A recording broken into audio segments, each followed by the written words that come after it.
Welcome back to Cosmic and Body Horror. Join us on a journey through the pages of old, dusty horror pulp magazines.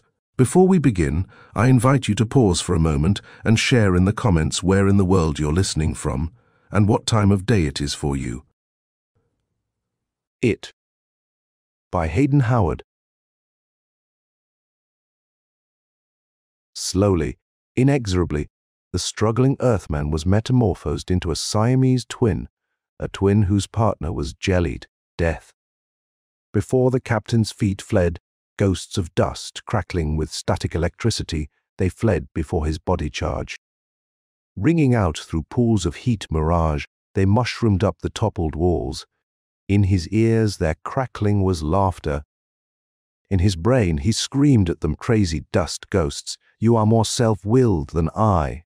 His runaway feet splatted on and on over Hogan's deep-toed running boot prints in a race of death he could not stop. Crazy dust ghosts. They at least could settle and die. He had the thing on his back. He had it driving him endlessly on, his body burning with exertion, his uncontrollable hands clutching the auto-electric rifle. He had already killed one of his men, fool, Joe Hogan. At least stop and try to kill me. This way you are only leading me to the spheroid. Then it will be able to kill you all. Stumped. Stumble. Anything, damn you. Now he was thinking at his feet. But they never faltered. Suddenly the thing shifted its soft weight and drove his feet hard, hurling him face down behind a fallen girder. An instant before, Hogan's man-made lightning clanged along the girder and flushed sparrows of dust into the sky. Behind the dust, the captain's body leaped to a new location and, bobbing from its cover, fired not blindly as if dust-veiled eyes had aimed, but deliberately with the slow squeezing aim of its organic radar. But its bat sense was too late, for it quivered angrily on his neck as his body burst through the dust. The captain's good eye caught the far-off glint of sun on moving steel, where Hogan fled into a jungle of girders. The captain's long legs drove hard in pursuit, but after a few hundred yards they began to stagger. "Bloodsucker!" his thoughts rang. "You are as stupid as a man. Keep driving me this fast, and you'll have a dead horse. And what will you be without me? Black gunk frying in the sun. Perhaps I'll die soon," he hoped, as his quivering legs rebelled and the city misted before his good eye. Angrily it jabbed his thumb into his blinded eye, but it could not spur fresh activity from his legs. No pain could do that now. It let him walk a while. Soon he crossed the blurry tracks his men had left when he led them into the dead city, unsuspecting. Single file they had threaded among the collapsed dome structures and overthrown cylindricals, a segmented worm of men probing within a vast and withered corpse. First the captain, then Grimes, then Ives, Quatahiri, Spencer with his hog-snouted Prisma reflex camera, finally Hogan, the worm's rear end. 6 of them.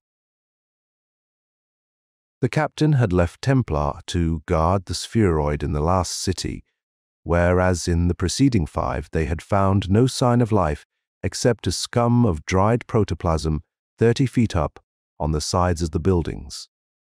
Templar had begun to see them. The captain winced every time he saw Templar's dark blue eyes superimposed on the wreckage ahead, eyes widening with unspeakable horror at something no one else could see. Templar had been too good a soldier to screen, but the captain was an old hand at spotting symptoms. So Templar sat this one out. And the captain had made the long-awaited decision. After this city, they were going home, warns our orders, but a good captain will not interpret them so narrowly as to expend his men for no purpose. There is room for judgment. He had been sent to ascertain if there were life on this seared planet. After reasonable search, he had found none. They were going home. Overhead, the sky was empty, roofless, blinding white. It sucked the sweat before it could form and made their eyeballs stick. It shimmered on the prostrate girders and made them scorching hot. That the girders were silicon instead of steel did not excite them anymore. Nor did they exclaim over the generators of malleable glass with inner windings, clearly visible like demonstration models, or the strange doorways, all of them exactly 3 feet in diameter, all of them exactly 30 feet above the cracked mud streets, as though the intervening space had been filled with water. It was too damn hot as they wormed toward the core of the city. Hogan, who followed Spencer, began to hum softly about a red-haired baby with 2 great big hums. He kicked up the dust and chattered to himself. He blinked at the white sky and tripped. Touching a girder involuntarily, he staggered back, cursing, leaving the skin of his hand and wrist smoking on the silicon. "Damn that Templar!" he shrilled, drinking beer in the cool of the spheroid. "In the cool of the spheroid," cried the echoes. "The spheroid," replied echoes of the echoes. Hogan dropped his rifle with a clatter and sucked his wrist. "Shake it up," shouted the captain from the head of the worm. "Hogan's hurt," Spencer called from the tail. But Hogan lurched forward, hissing. "Tend your own jet hole." The captain was back there, tall and concerned, grabbing Hogan's arm, making him show the burn. Deftly he bandaged it. "You can go back to the ship if you want to. Hell no, and let you guys find something worth something," Hogan retorted, and spat near Spencer's foot. The captain watched the gob of saliva sizzle and vanish. He looked across into Hogan's red-veined eyes, then down into Spencer's wide grey ones. Spencer's cheeks were puffed, flaming red. His lips were puffed, cracked, and quivering slightly, as though he was getting ready to laugh or cry. He shivered when the captain squeezed his shoulder. "Too young?" the captain thought. "I shouldn't have brought him out here." But he didn't say anything, just squeezed Spencer's shoulder again and trotted back to the head of the worm. The monster had 1,000,000 legs, and it was shiny blue, a smooth hemisphere. It squatted on the hubcap of the city, holding the dead lifelines, the puppet strings of the city, python-thick, electrical conduits that radiated out in all directions to tie the city together, to integrate the myriad mechanisms of the ultra-technical city, to bleed the streams of electrons that were the lifeblood to the city. There was life in the old boy yet. When the captain stepped too near a conduit, lightning knocked him down. When Spencer started to help the captain up, a 4-inch spark bit his finger. Hogan hee-hawed, but when the captain jumped up and grinning poked his finger an inch from Hogan's dished-in nose, Hogan yelped with pain. "Yes, Hogan," the captain laughed. "If you had gone back, you'd have missed this. Here is the brain of the city, perhaps of the planet. If there is life on this planet, we should find it here." "Check this," Spencer shouted. He had backed away to include the entire monster in camera focus. Now he was running toward them, waving a print. While the captain examined it, Spencer turned the pointer knob on the back of the camera, watched the needle creep across the dial, then opened the back and removed a second print. But the captain was still staring at the first one. He turned it upside down, held it to the light, looked at the back. Hogan elbowed between the 2 men and poked a black-rimmed fingernail at the top of the print. "When did you climb on top, Spencer? I never saw you." "I didn't." "Hogan," he hawed. "Then how'd this picture show you standing up there? You were up there, and the captain took the picture. Come on, quit kidding. My eyes don't fool." Very carefully, trying to keep his hands steady, the captain lit a cigarette and inhaled. He watched the smoke rise. It could be a trick reflection or a mirage, Spencer filled in. "It's hot enough for a mirage." Then he handed over the second print. "But in this one I am opening a trap door." "Ho!" Hogan shouted. "This one wasn't taken from the ground. Look at the angle. This was taken from a copter." The captain exhaled very slowly. "Due to the curve of the hemisphere, this trapdoor could not be seen from their location on the ground. But from 30 feet up, the level of the scum line, it would have been visible if the trapdoor was really there. He was afraid it was somewhere. Was it on Pluto? He had heard tales of people, or were they machines? Who had been able to rearrange molecular patterns when initial cohesion was not great, by remote control, but there was no life here. The flare-up of this planet's sun had surely extinguished all life, even far below the surface. Without a warning, Hogan clipped Spencer on the mouth. Even sane, he was dangerous when he thought he was being made to play the fool. Now he was a harshly breathing windmill of fists and boot toes, until the captain stunned him with a judo blow to the back of the neck. "You're right, Spencer. Just hold your head between your legs. You'll be all right." The captain turned. "Grimes, would you bring me your climbing rope?" "No, don't tie him up. I'm going to use it to get on top of that dome." He bent on the grappling hook. On the third attempt, he snagged something up there he couldn't see. "Don't look at him, Spencer.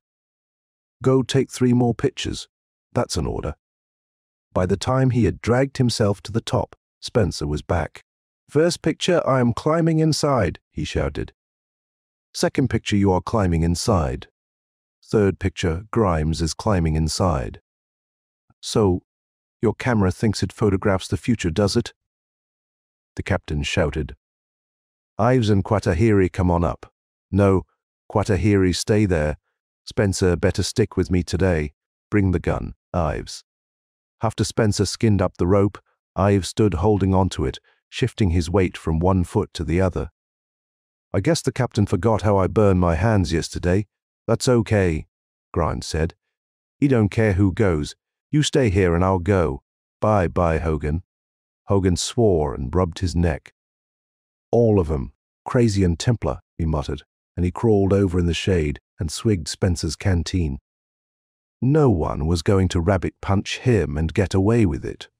When Grimes caught up with the other two, they were already deep inside the control chambers. The translucent walls bathed the rows of blank-faced dials and drooping levers in a blue light. Further down, where they passed below ground level, they had to switch on their flashlights. The narrow ramp corkscrewed tighter and tighter as it plunged into the depths, until the captain began to feel mild twinges of claustrophobia. But it was cooler down there, and his legs kept hurrying him downward. "Hurry up, Cap," Spencer panted behind him. Why hurry, thought the captain, but he began to run. Why hurry? With what amounted to a great effort of will, he stopped. Spencer rammed into him, knocked him sprawling, scrambled right over him without a word of apology. Grimes stepped on the captain's back as he tried to force his way past, but the captain grabbed his ankle. "Leggo, sir, I gotta be first," Grimes gasped. "First where?" "I dunno." But he tried to twist away without hurting the captain. "If you let me go, I'll find out for you," he added craftily. By this time, even the glow of Spencer's light had disappeared. The captain shouted for Spencer to come back, but there was no answer.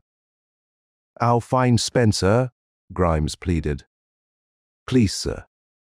With that, he kicked the captain's wrist and escaped. Sitting up, the captain watched Grimes' light vanish into the depths. After a moment of hesitation, he followed.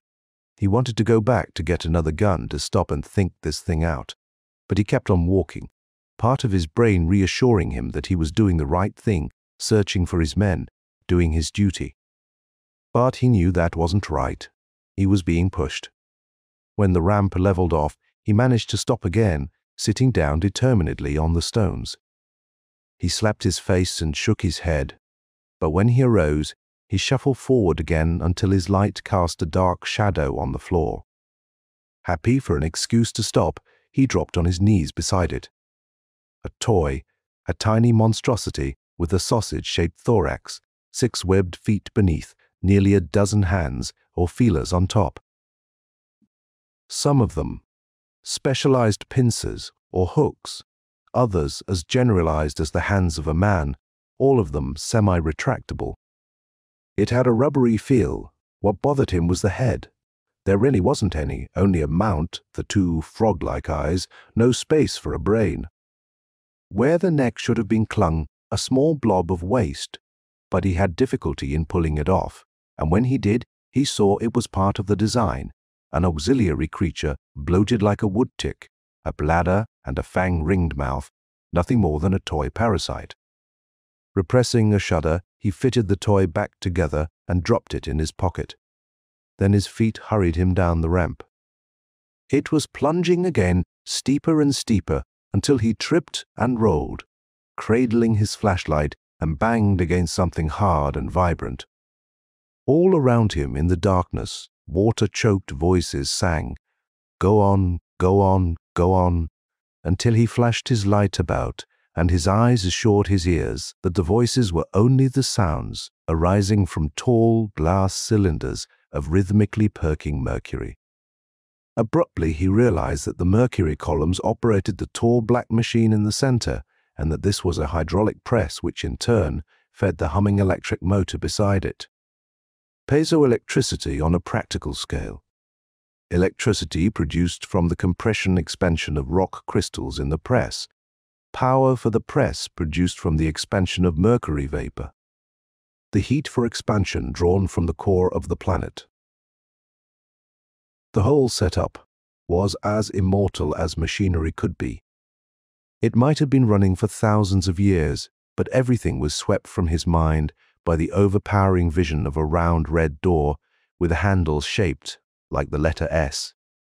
And his body hurried across the room, down another passageway, around a curve, and there was the door with Grimes and Spencer struggling to turn the handle. They didn't bother to look up until he shoved them aside. Seizing Grimes' rifle, he jammed the barrel into the S and levered the handle, oblivious of the fact that he was smashing the front sight. Slowly the door opened from its center, widening like Spencer's camera's eye. "Stay back, that's an order," he heard his voice say.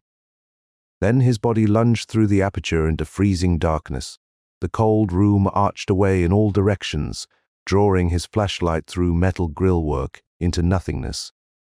The light caught something black and swollen up there almost directly above his head, but the foul odor at his feet drew the light down onto black ruptured sacks that had fallen from their perches in the grill and spoiled and smeared the floor with corruption.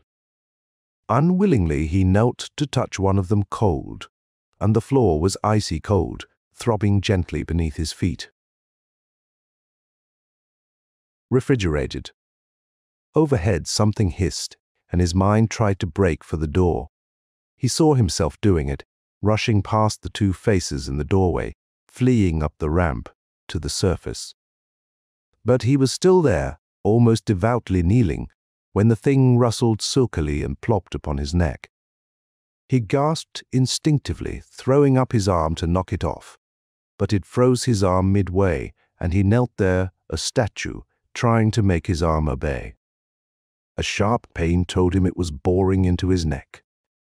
Then he fell on his side, his legs kicking like a dying rabbit's. In a moment, he couldn't even do that. By the time Spencer reached him, he was completely paralyzed and voiceless. But his mind was clear again, clearer than it had been since he approached the great control dome on the surface, almost as though the thing had to devote its entire teleforce to the control of his body. There was none left for Spencer and Grimes. As they raised his head and chafed his hands and made ineffectual suggestions, they seemed perfectly normal again. He realized that in the semi-darkness they had not noticed it on his back. His horror, he felt the big muscles of his body moving one by one, experimentally. His hands clasped and unclasped of their own accord, his vocal cords emitted a frightened croak as his left hand closed about the barrel of the flashlight. Without other warning, he clubbed Grimes' forehead and fell bone-crushed beneath the blow. Mouth sagging open with the amazement of death, Grimes sank to the floor. The captain's body lunged clumsily over him, flailing the flashlight at Spencer's head. "Captain, you hit Grimes!" the young man shrilled, the self-evident as he back-pedaled, forearms shielding his head from the captain's awkward left-handed blows. Whirling, he fled through the doorway and along the corridor, but he was a short-legged young man running too long in the same spot, and the captain loped behind him, heavy flashlight raised to strike. With a terrific effort, the captain struggled to recapture his own body.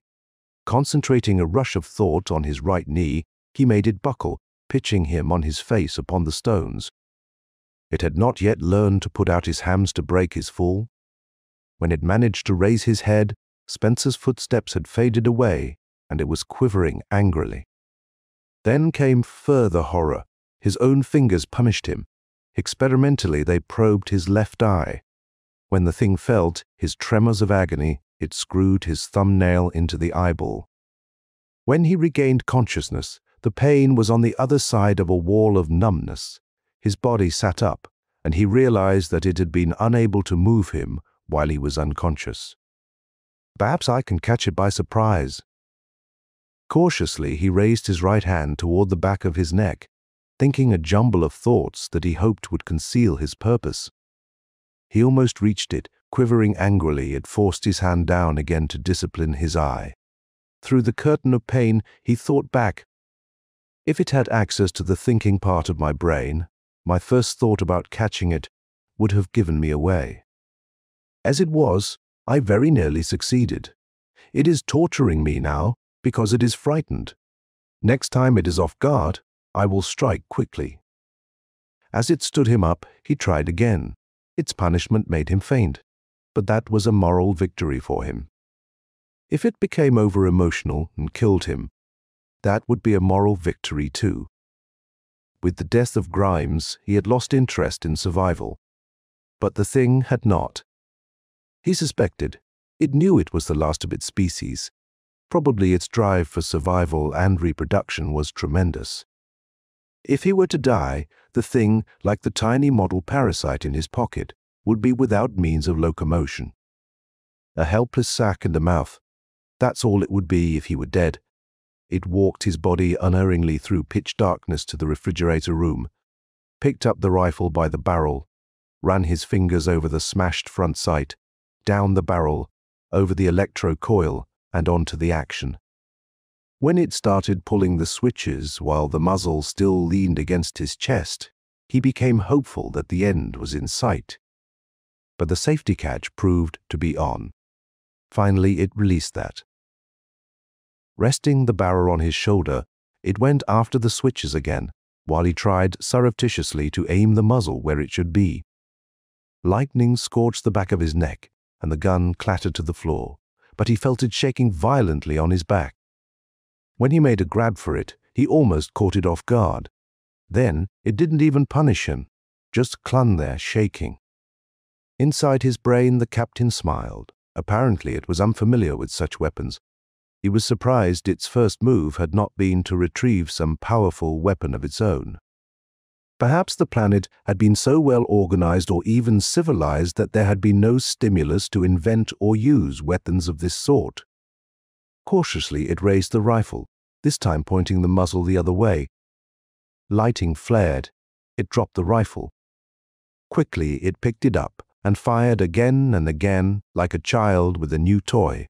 When it raised his hand, instead of gouging his eye, it gently stroked his cheek. He shuddered.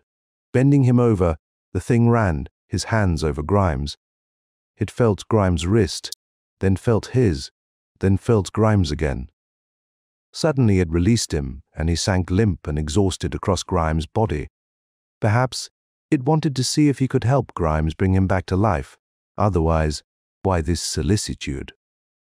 He considered making another grab for it, but he knew it would be on guard. He would be smarter to cooperate. He went through the motions of artificial respiration, then shrugged. What would it make of this gesture? He began to talk to the thing, then to tap out Morse code on the floor, finally to trace out triangles, squares, pentagons with his fingers. No response. Without warning, he grabbed with both hands. It did not even bother to punish him. It set his hands to gathering the small, cold bodies of its species. When he was through, they made only a double handful that he carried up a twisted ramp, through doors that creaked automatically in the darkness, to a warm, faintly sweet-smelling room. Here, he laid the bodies on a corrugated ledge. In darkness, he knelt and beat his knuckles on the floor. Rising, his fingers pressed a button. Something clicked, and it began to swing its weight rhythmically, as if it danced to a sound he could not hear. Or could it be rhythm received through some other sense perception unknown to man? After a while, he pressed several buttons in rapid succession. A blinding electric arc leaped from the ceiling, turning the heap of bodies into a crackling funeral pyre. The smoky light revealed row on row of strangely carved figures, model dome structures and cylindrical shapes strung from wires resembling fish toys like the one in his pocket, and many creased forms resembling walnut meats or possibly brains. As the light died away, it jabbed the captain's eye as if to make him feel pain in honor of its dead companions. It jammed with increasing savagery until he fainted and ended the ceremony. When he regained consciousness, it set his hands to scraping the ashes into a smooth bowl. His hands placed this on a shelf, and his feet carried him back down the twisting ramp. As he reached the bottom, he heard the excited voices of Spencer and Quatahiri, then Ives, deeper voice as his feet hesitated in the corridor. It clutched his rifle hard. Turning into a side room, it snatched up something that felt like wire netting. Then it made his feet walk softly down the main corridor toward the voices, and he mentally cursed his men for their ill caution. All three fools had crowded into the refrigerator room, but to his relief his body hurried up the ramp, through the power room, then up the second ramp to the control room and the surface. As the glare of the sun struck the thing, it made a long shudder pass through the captain's body. Then it prodded his blind eye as though it somehow blamed him for the desolation out there. But it prodded him with finesse as it drew him back out of the sun, for his efficiency was essential, no matter what its next move. From below drifted Hogan's hoarse voice crooning of a red-haired baby with two great big hums. The thing unbuttoned the captain's shirt and drew it over his head like a cowl. Then it slung the rifle and opened out the wire net. After innumerable vacillations and quiverings, it sent him sliding down the rope, unconscious that the rope was burning through the skin of his hands. "There you are," Hogan shouted. "I knew Spence had pulled a Templar. What do you find?" He wasn't going to make anything of the rabbit punch. The captain's legs gave way as they struck the ground, and he sprawled awkwardly. "Geez, Cap, you really burnt your hands. What's the matter? Are you sick? What happened to your eye?" As he extended his hand, the captain's body leaped away. As it lunged forward again, Ned swung high. His shirt slipped back, making Hogan's expression change from surprise to bug-eyed horror. Netting, a strong man did not prove as practical as the thing may have imagined. Mouthing obscenities, Hogan shook loose, scooped up his rifle, and fled. As he reached the cover of a cylindrical, he whirled, fired, missing an easy, motionless target in his haste, and fled again. The thing unslung the rifle and started in pursuit. Hogan's tracks were easy to follow in the dust, but where whirling wind from the cross streets had swept them away, the thing followed as confidently as ever. It was not hunting by sight. After they exchanged shots and crossed over the trail the party had made on entering the city, it became obvious that Hogan was leading it straight to the spheroid. The captain's brain cursed him silently. The fool, as he topped the last rise. The thing stopped him abruptly. There, gleaming in the sunshine, was the spheroid. Before the entry hatched two tiny figures gesticulated. Hogan was telling Templar all about it. Shivering, the thing pulled the shirt up over his head again. Then it dallied, still shivering, obviously searching for a plan of action. "Didn't expect anything like that, did you?" The captain thought he tried to speak, and did manage to drool a little. Then it started him down the hill, freezing his left hand at waist level long before he could grab. Real terror struck the captain now. The thing was going to try some sort of bluff. It was going to try to take the ship. "Here he comes," shouted Templar. It waved the captain's left arm and broke into a run. Templar ran to meet it, but Hogan ran after Templar and grabbed his shoulder. Templar shook him off. "Stop! Hogan screamed. "I tell you, he's a murdering maniac." But Templar ran to the captain. "Put your arm over my neck, sir." "Gee, you've hurt your eye terribly." But the captain gave no sign of understanding. He pulled back suspiciously when Templar reached for his arm. "Sir, are you all right?" "I think Hogan is almost crazy enough to shoot us. He's gone absolutely mad." Covering them with his rifle, Hogan came closer, his dust-streaked face a-quiver with indecision. "He's nuts, Temp. Look at his face. Why doesn't he speak? Shoot me, you fool!" the captain's brain screamed. Beneath its hood the thing quivered violently, but it held the captain's body under perfect control. Hogan jammed his rifle muzzle against the captain's head. "Speak, damn you, speak! What's on your back?" "You see, Temp, he's so crazy he can't even speak." Violently, the captain's body grappled for possession of the rifle. With a blinding flash, it went off between them. Over and over in the dust they rolled, while Templar danced about and did nothing. As the captain's hands clamped on Hogan's windpipe, he saw Templar had finally picked up the rifle. Surely he must see the thing on his back. "Shoot me, you fool, gasping!" Hogan tore loose and swung his fist against the captain's teeth. Lunging, he drove his knee into the captain's stomach. In that moment, Templar made his decision. He slammed down the rifle barrel on Hogan's skull gently. The captain's hands took the rifle away from Templar. They pointed the muzzle at his belly and signaled for him to lie down. When Templar stared uncomprehending, they fired a blast near his cheek. By the time the captain's hands had finished trussing Templar with his own trousers and belt, the blue-eyed young man had noticed the thing on his captain's neck and quietly gone mad. After binding Hogan's unconscious bulk, it dragged both of them into the spheroid.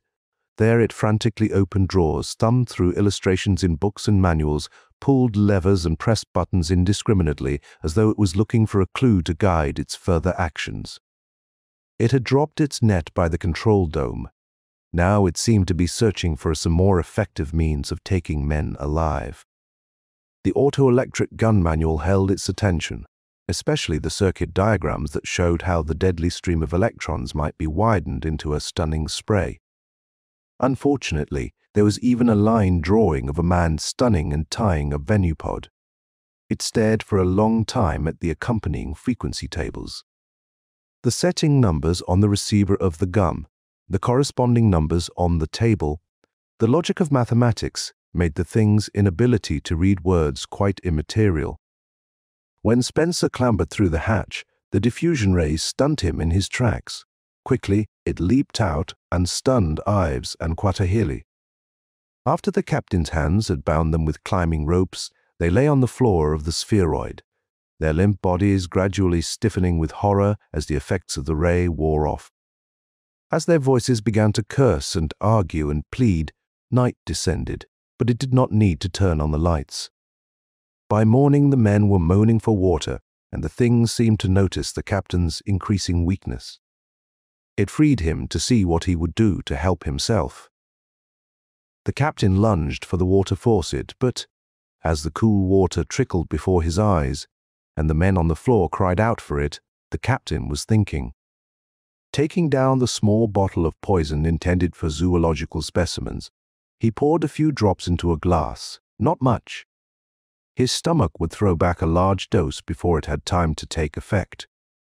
He had seen that Ives had already rubbed his wrist bonds thin. In a few hours, Ives would be free to help the others. As the captain raised the glass, the thing quivered and forced his arms down. It made him kneel beside Hogan, hold the glass to Hogan's lips. The still-dazed man drank greedily while Hogan was dying, a slow process. It savagely punished the captain's eye. But he welcomed the pain. Even the thing was unable to control the heaving of his chest or the tears coursing from his good eye. Spencer raised his head. "Captain, if you can hear me, I want you to know that we understand what has happened. We are still with you if you are there. If you have to kill us to beat this thing, that's all right." After that, it gave the captain no more freedom. With much hesitation and quivering, It filled a clean glass and gave his 4 surviving men water. Then it carefully examined the food in the refrigerator, but Ives was the only one who would eat. After a safety waiting period, it stuffed the captain's mouth with only those kinds of food that Ives had eaten. When the sun began to slant into the open hatchway, the captain felt the thing's body take on a new motion, a slow, regular, rolling motion that increased in speed as it sat his body beside Ives and bent his back until the thing touched Ives' neck. When Ives ceased screaming, the captain's body rose and turned. On Ives' neck clung a tiny replica of the thing. By late afternoon, it had also made Templar and Quatahiri hosts. Only Spencer seemed conscious, his wide grey eyes watching the captain's every move. When it tried again to feed him, he clenched his teeth and turned his head away, but the others chewed and swallowed mechanically. When it went back to the refrigerator, the captain managed to deflect his left hand so that it drew out a can of beer instead of a grapefruit.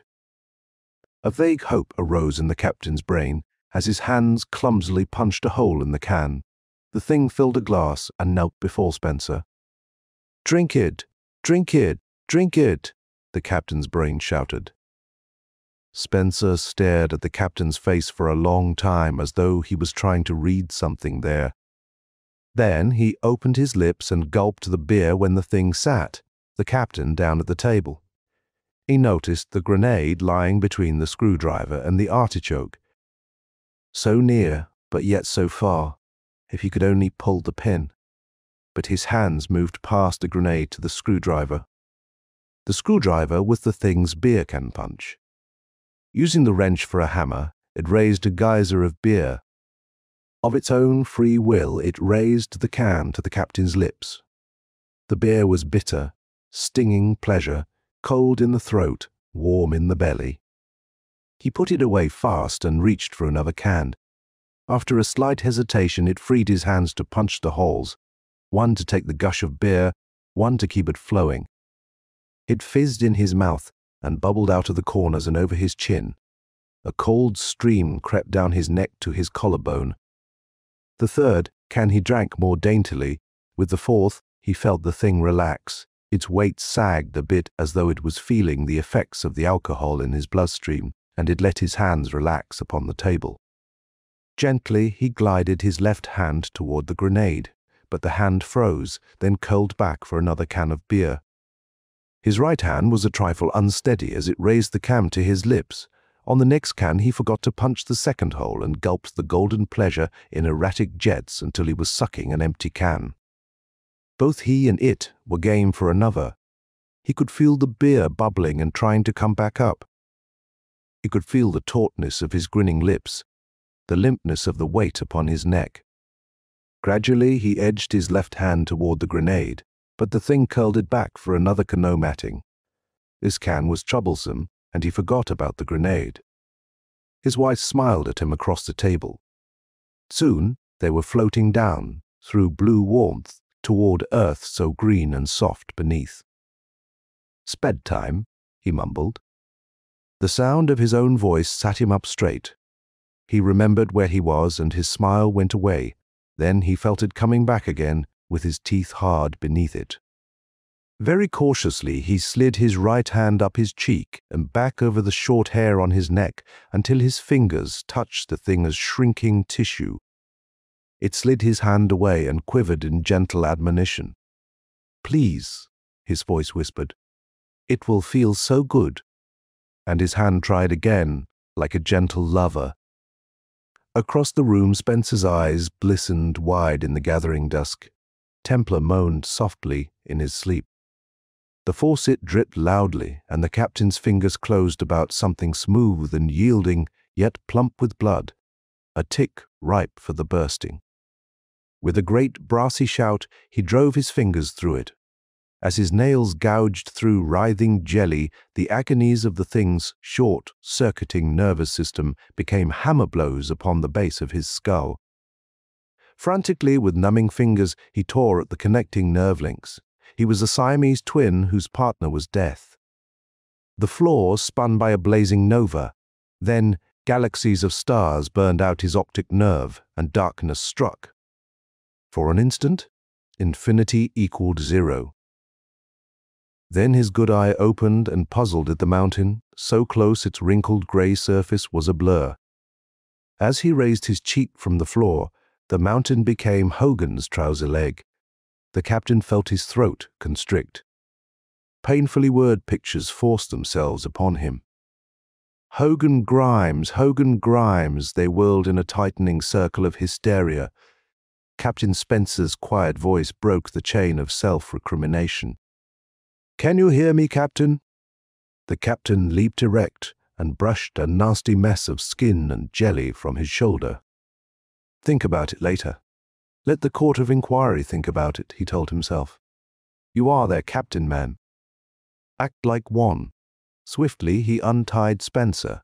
Then, kneeling beside each of the 3 unconscious men, he carefully extracted the thing's progeny from their necks, twisting and bullying the tiny parasites until they drew in their nerve extensions and came loose in his hands. In the icebox between the celery and the beer cans, they resembled 3 overripe avocados as their frantic pulsations died away and the cold made wrinkles in their skins. "When are you going to kill them?" "The transgalactic biology teams will want them alive. We will keep them in suspended animation the way the thing survived so long until we reach." The captain's voice faltered as he readied Templar's hypo.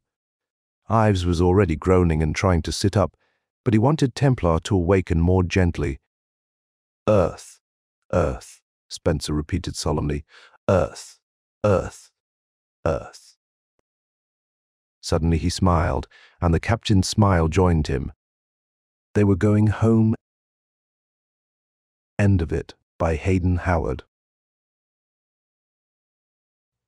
If you found this story interesting, take a moment to support the channel, hit subscribe, click the bell icon so you're notified of new stories, leave a comment, and give the video a thumbs up. Share it on your socials if you think others might enjoy pulp horror. And if you'd like to go a step further in reviving these forgotten horrors, you can click the Super Thanks button below or become a member of the channel. With your support, these dusty old stories may see the light once more.